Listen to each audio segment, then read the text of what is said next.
This whole next challenge is all about parenting. Yes. I'm excited. Yeah, I'm so stoked. You guys, you should see. I wish you could kind of like see a day in the life here of How like nerdy we are. we're so nerdy about this. Like for weeks, we've been like, oh, we're gonna share that in the parenting month. Oh, this is so good. And we're like gathering experiences and comments, things our kids do and don't do, and things we see at the park or Walmart. You're like, oh, that needs to go in the parenting month. What? This is like crazy stuff.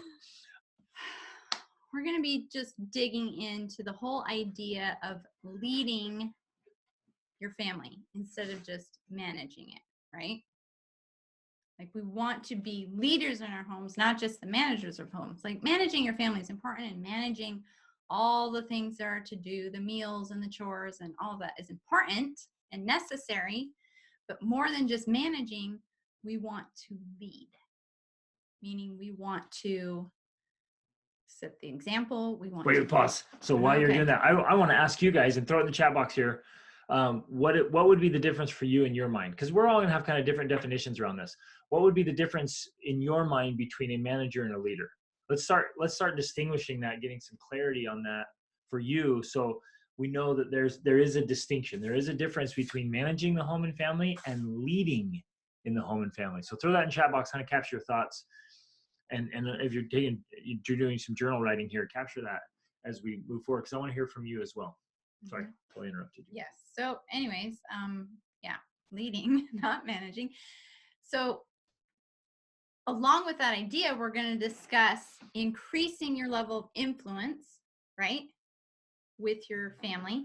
That includes with your spouse, with your children. We kind of joked last time about, training your spouse.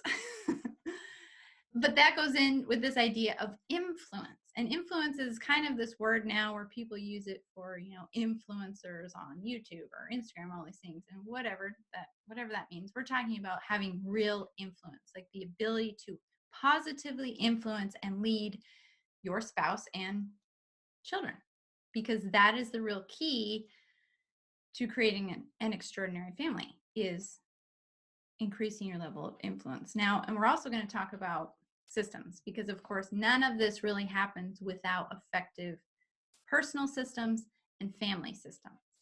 All of this is a system. In fact, the thing Greg and I have been talking about lately is we all think, oh, there's no manual to marriage or parenting. And we're like, you know what? There is a manual. Like there really is a formula.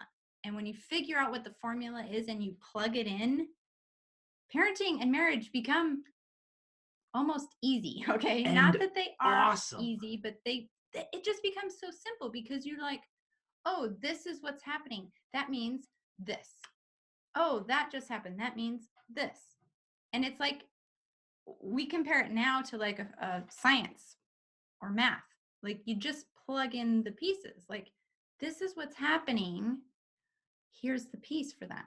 It's a math problem. It's a science experiment. It literally is an equation, and it's an equation. So awesome. So we're going along with 7 kids, and one of them does something. Rachel and I sit down, and we're like, that kid seems to be struggling with this thing. Let's plug in this piece of the equation, and it works. It's awesome.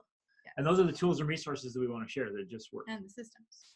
So let's read introduction. Read some of these quotes here. Or thoughts. This is really good. So let's see. A leader inspires. A manager just gives orders, right? Some of us in our houses, we get a little bit bossy, and let's be honest, sometimes that's needed. Let's just call it like, no, this is going to happen, people. But a leader is going to inspire. So true. Leading is planning for the future, not just controlling the present. Yes. Stephanie, I love that. Leadership is all about vision, right? Because if not, we're literally taking care of today, and we can't see past today or the weekend. Right. And that gives us no vision or direction. We're just like perpetuating the problem. Let's keep going. Managing makes us too busy in the daily slog. Thank you for that word, Kayla. That's such a great word. It makes us too busy in the daily slog to lead kids toward big picture goals and values. And I love that one so much. And I think that's one of the things that this group is going to be unique and different. It is unique and different. There's a lot of parenting stuff out there, and there's a lot of marriage stuff. and I'm aware of it. I'm reading constantly and consuming. A lot of it feels like, to me, they're kind of straightening deck chairs on the Titanic. Well, they're trying to manage the daily chaos. It's like, here's a strategy for managing the chaos, and we're like, how about we figure out how to the big eliminate picture? The chaos. Like, where are you going? How are you gonna make sure your kids are really successful adults? Besides the fact that when you're doing that, we've talked about the pyramid before, on the pyramid of peace. When you're using little techniques or discipline strategies or all these other things, you're basically focusing on the top of the pyramid, which is trying to fix what's going wrong, instead of the rest of the bottom of the pyramid, which is helping things to go right and working with the underlying causes of things. Instead of dealing with symptom management, right, and trying to fix the symptoms or make the symptoms go away, just like with medicine, right?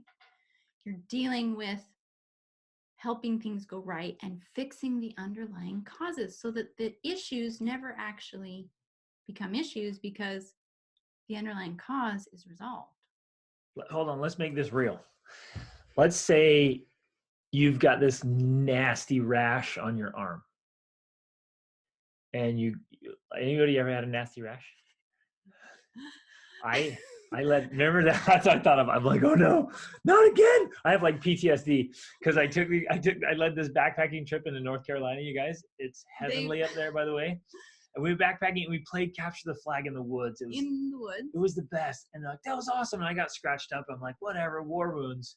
Oh, Turns out it was poison oak. And it was so bad. I weeks. He looked like he had leprosy. It was so bad. Like 3 weeks. I had to go to the doctor. I had to get like the strongest like steroid stuff. I was going crazy. It was bad. But what was interesting in that, and it made me think of this, is like, let's say you had this really bad rash and you went to the doctor and they gave you a cream and it went away for a couple of days, and then a couple of days later it just comes right back. And so you go to the doctor and he gives you the exact same cream. You put it on, it goes away, and then a few days later it comes back. And you're just this in perpetual symptom management. How would you feel after 3 or 4 times of going back and the doctor gives you the same thing that only works temporarily? Oh man, we'd all go kind of crazy with that, right? That's what Rachel's talking about. We'll do that sometimes in life and family and parenting. We're just taking care of the symptoms, and then just a little bit later, the problem comes back again. Well, and to make this a little more real, because in your case, that was caused by something outside of you, poison sumac, and you needed that to fix it. But sometimes a rash is caused by something that's wrong in our bodies. Our bodies are off. There's something toxic. And so to bring this home, fixing that long term would be fixing internally what's off so that your body no longer creates a rash. That's kind of what we're talking about, is we want to fix the causes of misbehavior and irresponsibility and laziness and all of these other things, whatever your challenge is, right?